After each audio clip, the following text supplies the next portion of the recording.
Hi hello నమస్తే welcome to my channel by channel కొత్తగా చూస్తున్నట్టయితే ముందుగా సబ్స్క్రైబ్ చేసుకోండి. అలాగే నేను చెప్పేవాటి వస్తే మాత్రం అందరికీ షేర్ చేయండి బై. అయితే రోజు మన టాపిక్ వచ్చేసి మన కన్నప్ప సినిమా నుంచి ట్రైలర్ అయితే రిలీజ్ అయింది బై.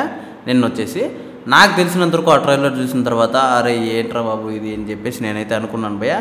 అంటే నేను ఏమంటున్నానంటే నార్మల్గా ఒక సినిమా ట్రైలర్ చూసినప్పుడు ఒక రేంజ్లో ఫీల్ అయితే వస్తుంది భయ్య. అది ఏ సినిమా ట్రైలర్ చూసినా కొత్తదనంగా అనిపిస్తుంది. కాకపోతే ఇందులో అయితే నాకు ఏ రకమైన కొత్తదనము లేదు. ఇంకోటి వచ్చేసి మన మంచు మనోజ్ అన్న ఒక గూడెంని చూపిస్తారు కదా, అంటే వాళ్ళు ఉన్న గూడెంని అది ఏదో ఆర్టిఫిషియల్గా అనిపిస్తుంది భయ. అసలు ఏదో సెట్ చేసినట్లుగానే అనిపిస్తుంది, కానీ అది ప్రాపర్గా ఉన్నట్టు అయితే నాకేం అనిపించలేదు. కాకపోతే ఇదంతా పక్కన పెడితే అది అంటే మనం ఇంతకు ముందే ఈ స్టోరీలు అన్నీ మనకు తెలిసినవే. అంటే శివయ్య కోసం ఆ కన్నప్ప ఏం చేస్తాడు అంటే, ఒకప్పుడు శివయ్యకి మనోడు శివయ్య అంటే ఇష్టం ఉండదు, ఆ తర్వాత ఎలా ఇష్టపడతాడు శివయ్యని అనేది ఒక స్టోరీ లైన్గా అయితే వీళ్ళు ఎంచుకున్నారు. ఓకే, అందులో మన ప్రభాస్ గారు కూడా ఒక మెయిన్ రోల్ అయితే చేస్తున్నారు. ఇదంతా పక్కన పెడితే ఈ స్టోరీ మనకు తెలుసు కాబట్టి కొత్తగా చూపించాలి, కానీ వాళ్ళు తెలిసిన స్టోరీని మరీ రొటీన్గానే చూపించడానికి ట్రై చేసినట్టు అనిపించింది భయ ట్రైలర్ చూసిన తర్వాత. ఆ ఒక్కటి చాలా బాధ అని చెప్పచ్చు. అయితే ప్రభాస్ అన్న లుక్ కూడా అసలు ఏం బాగాలేదని చెప్పొచ్చు భయ. అంటే లుక్ ఏ రకంగా అంటున్నానంటే ఆ గెటప్ కాదు, ఆయన ఫేస్ అయితే చాలా లావుగా అనిపించినట్లుగా, అంటే చాలా పాతకాలం మనిషిగా అనిపించినట్టుగా అనిపించింది. మిగతా నాకు తెలిసినంత వరకు చాలామంది క్యారెక్టర్లు అయితే బాగా అనిపించింది భయ. అంటే మన మోహన్ లాల్ గారిది, అలాగే మన కాజల్ది, అలాగే మన శివుడుగా చేసిన మన అక్షయ్ కుమార్ గారిది, వీళ్ళ క్యారెక్టర్లది అయితే భారీగా సూటబుల్గా అయిపోయారని చెప్పొచ్చు.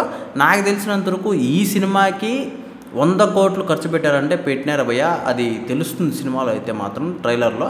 కానీ ఎందుకు ఖర్చు పెట్టారు అనేది సినిమా వర్తబులా కాదా అని చెప్పేసి 27వ తారీఖున సినిమా చూస్తేనే అర్థమవుతుంది.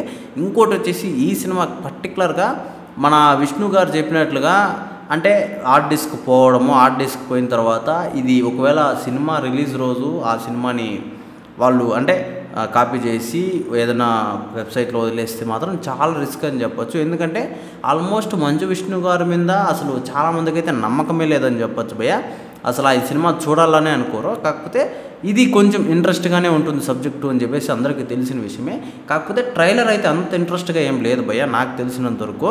యాజ్ ఇట్ ఈజ్ నాకు తెలిసినంత వరకు ఒక మంజునాథ సినిమా చూసినట్టే అనిపించింది నాకు. మొత్తం సినిమా ఈ ట్రైలరు రెండు ఒకటేనేమో అన్న టైప్లో అనిపించింది భయ. కాకపోతే ఇప్పటి కాలానికి ఇప్పటి విజువల్స్కి అది కొంచెం మార్చిండొచ్చు అని చెప్పొచ్చు.